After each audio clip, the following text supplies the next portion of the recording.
Okay, enough with the technicalities, Chris. Let's go fishing. Let's get some fish, man. Oh, this is a nice fish. Yeah, so you got what, 10-pound test? 10-pound test, 11-foot Hawaiian gold rod, made it to a really small spinner. Yeah, so this fish is giving you a workout here. What did you use for bait for this thing? I cast out a little piece of fresh taco on a BKN 18 hook on a 20-pound fluorocarbon leader. And what, 2-ounce lead or something like that? 2-ounce lead with a 6-pound test brake line.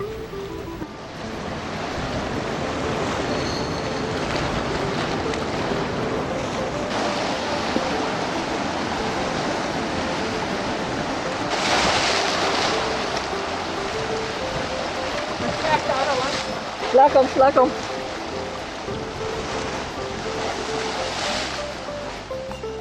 Because you have only 10-pound test, Pat was afraid that you're gonna lose this fish because the fish was still a little feisty even though it was right in there. So he kind of just jumped in and netted it. Although, I don't think he expected the wave to, kind of pound him like that. And I don't recommend you jumping in the water like that, but I was really happy that Pat went and he got the fish. Yeah. I told him, hey, we can lose the fish, but not you. Yeah. So I think this is the first fish I landed on this ultralight tackle. Ooh, nice one! 10-pound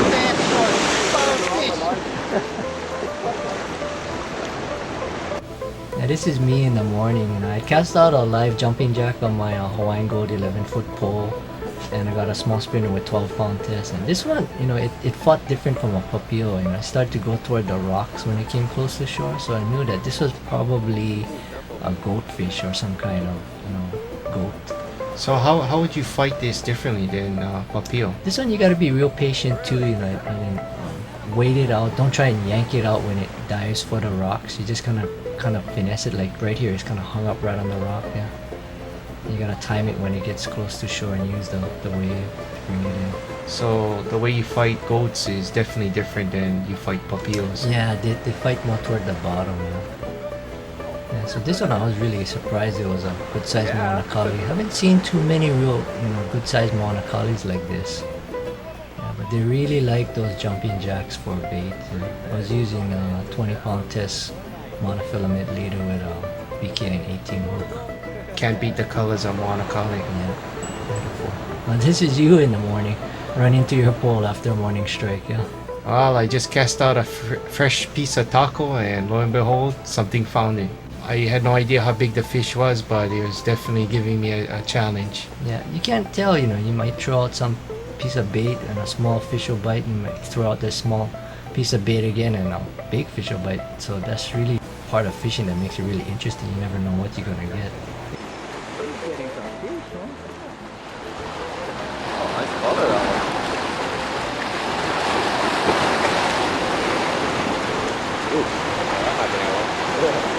A little bigger.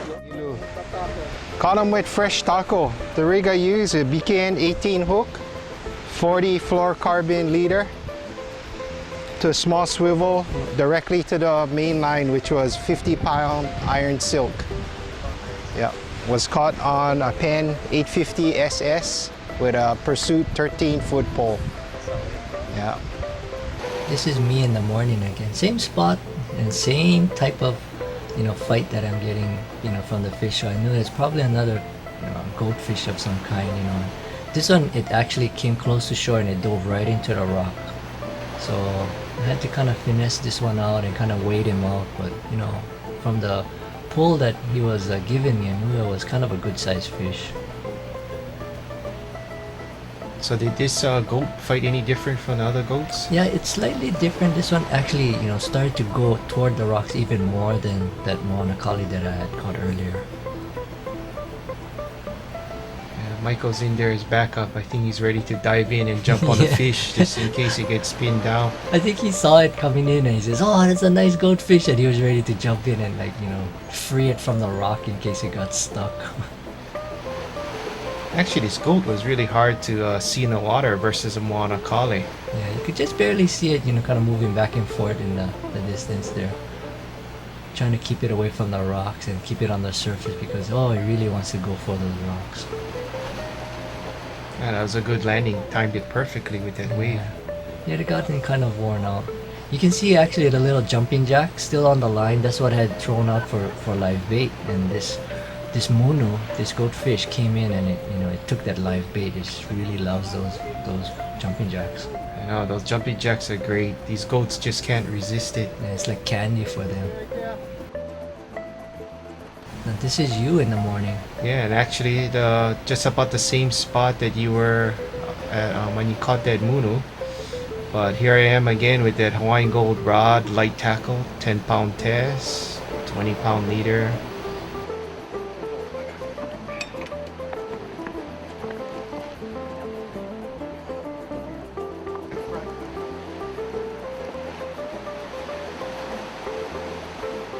We started to use these live bait hooks, our 1.0 owner hooks that actually we found to keep the goaties or the jumping jacks alive a little bit longer. What is that?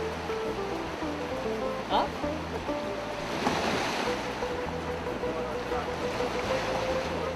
Big Monacalia.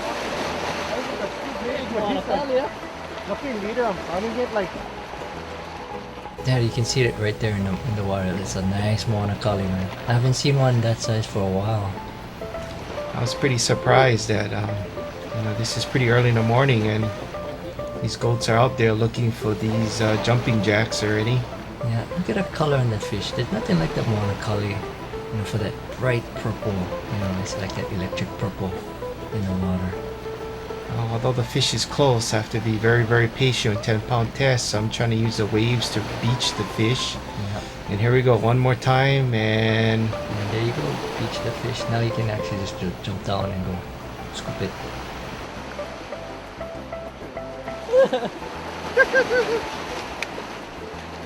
Hey! Goody, bro, the off-season mama. And you can't really tell how big it is until you kind of pick it up, yeah, I was pretty surprised on the size of this fish. It came in a little over 2.5 pounds. Ooh, look at that, bro. Man, it's getting so big. Oh, that's a big boy.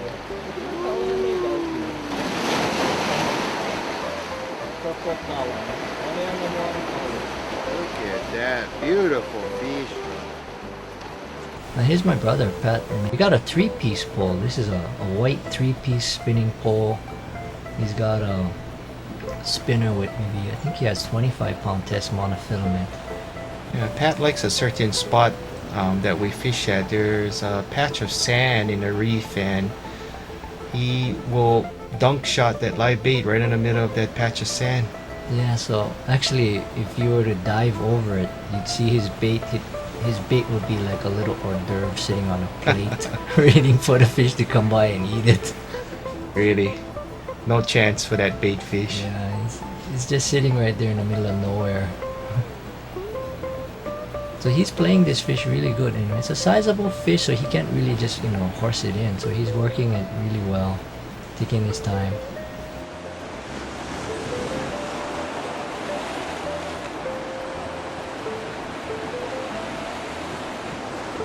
Oh, nice one, nice one.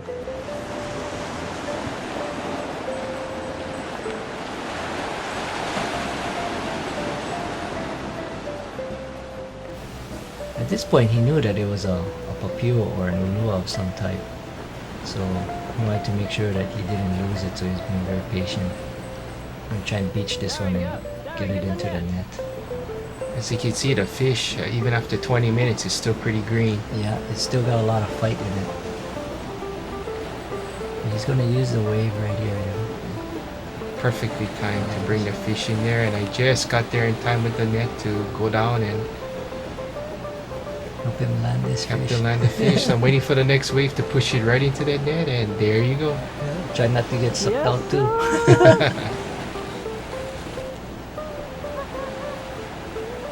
That's one of the bigger fish that Pat has caught recently, so he was really happy. He used a piece of taco, fresh piece of taco, for bait.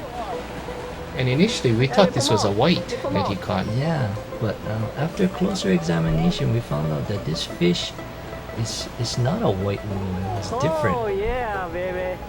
That's the one. Yeah, when we looked at it closely, we found that this is actually a papa ulu. And I haven't seen one this big. That's a tree spot. And the biggest one I've seen is about 1 pound. Yeah, this one came in at close to 13 pounds, so it's unusual, you know, catching one that big. This is Michael. You know, on his second trip with us, he was able to get into this fish. He had thrown out a live kupipi with a 30-pound test Cajun line. He has that red Cajun line on his spinner. And here you are trying to help him out land this fish because you noticed that his line was definitely stuck in a reef. Yeah, so you can see it when he pulls, you know, it comes back kind of jerky because he's trying to pull the fish through the reef, you know, back through the reef. So he gets his line back in jerky kind of spurts. But just in case the fish got pinned down, our friend Vince, who's a diver in our group, was suited up and he was ready to go in and go get that fish. Yeah. We really wanted Michael to land a fish since on his last trip with us, Yeah. which was his first trip. He didn't catch anything sizable. Yeah.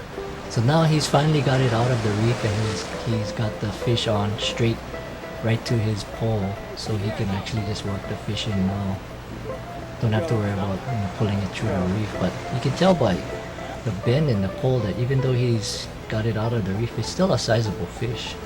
Yeah, it's fortunate that you were there to help him land that fish because most of us, when the line gets stuck in a reef, will have a tendency to boost the fish even harder. Yeah, so I was trying to help him, you know, be patient and let the fish, you know, work itself out through the reef. And you can just, you know, see, can't really see the fish here with the glare, but it's right in front of us. And I told Michael, you don't worry about it, you know, I'm gonna make sure you don't lose this fish, but, you know, I wasn't expecting that wave to come in, but his fish was right there, so I had to wait. And I was lucky enough to get it. We don't recommend this for anybody else, you know. We don't recommend it, but I'm sure glad that Karaoke brothers are with us on our fishing trips because they'll make sure your fish is landed for you. We try our best to help you get your fish.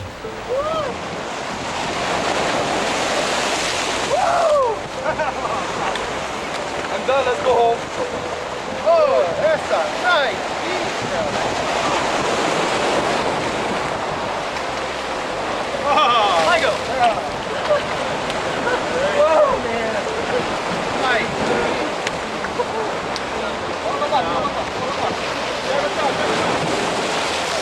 Looks like this fish went over 10 pounds, so this would be his first ulua. Yep. Actually, when we scaled it out, I think it went over 16 pounds.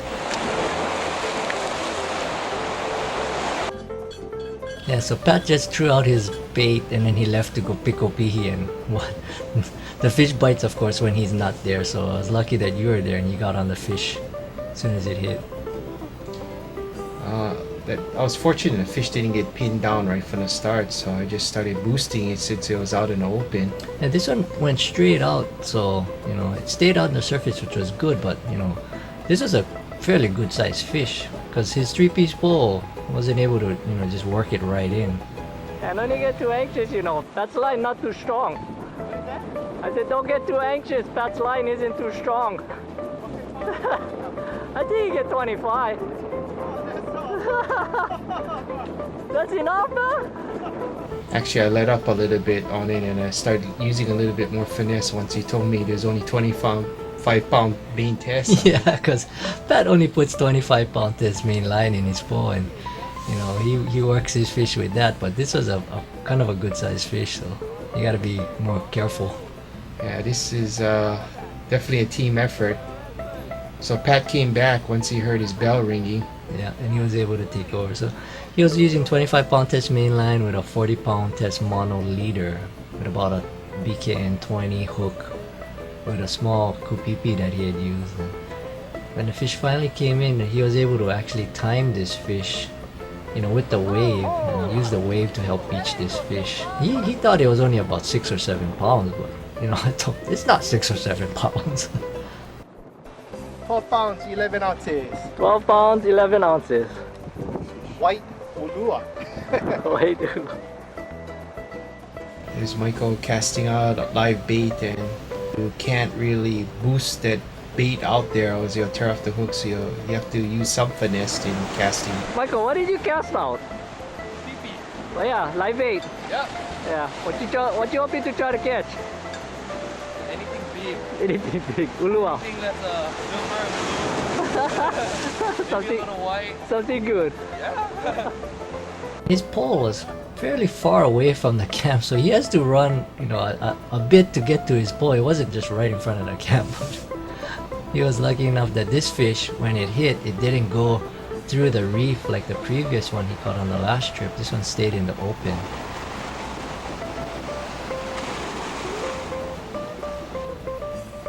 So he's able to work this fish, directly the whole time. But he learned a lot, fighting that first ulua. How to fight fish and be patient. Pat's helping him out this time.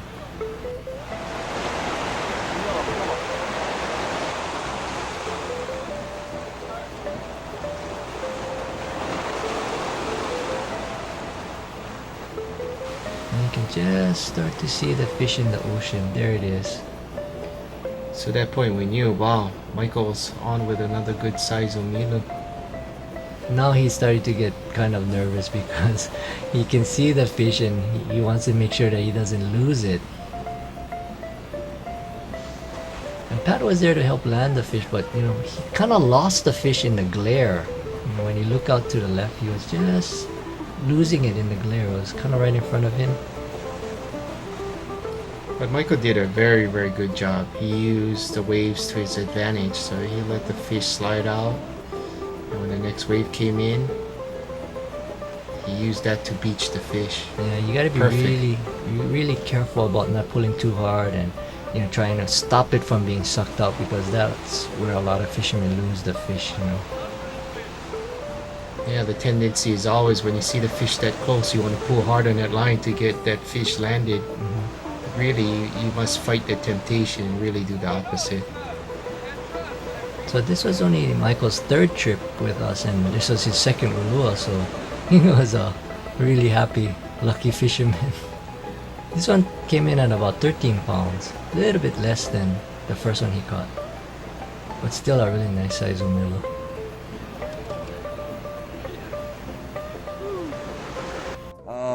Main line is 30-pound test Andy with a 3-0 swivel with one bimini twist knot. And then the leader is 60-pound test mono with a BKN 30.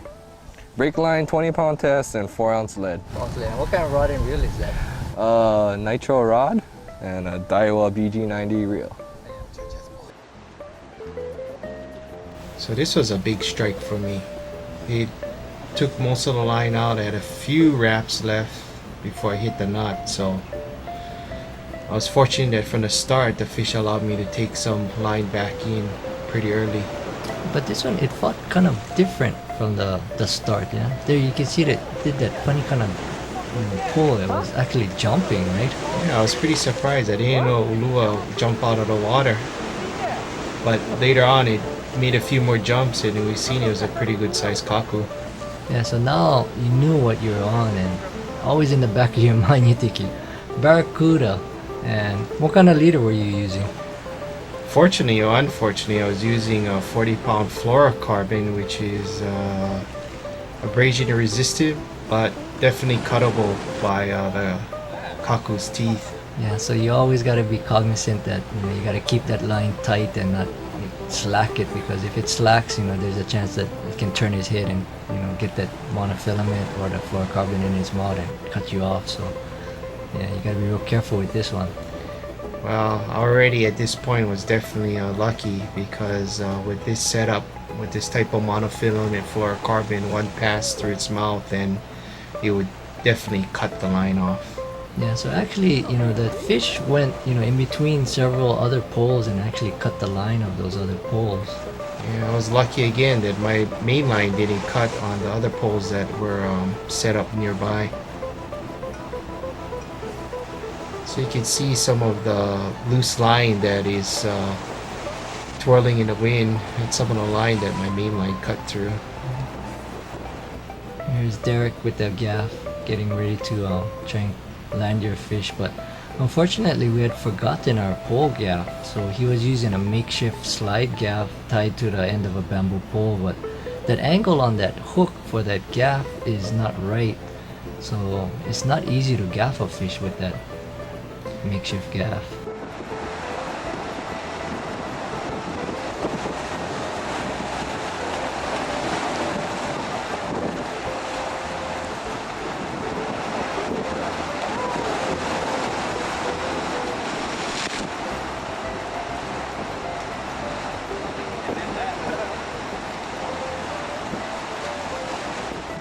Yeah, this fish is coming in close, but you still gotta be real careful about, playing it and not pulling too hard, but still keeping that line, just the right tension on it, and kind of easing the fish into him and having him wait for a good time to take a shot. So you can see the fish is on the surface, but just the size of it, and just it swimming is a lot of tension on the line already. Especially so close that there's no room for the line to stretch.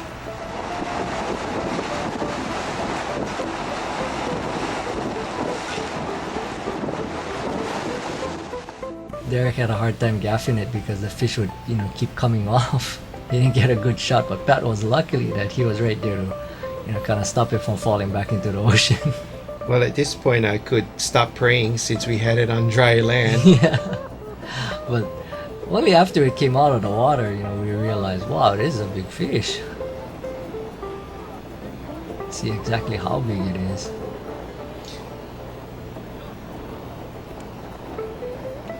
Oh, I was pretty happy about it. Is that the biggest fish you caught? That was one of the biggest fish that I've landed so far. And this one, when we scaled it, it went, almost 30 pounds. So, a 30-pound barracuda from land, that's an accomplishment. And we'll see this fish later, when we take it to Naoki's to have it printed.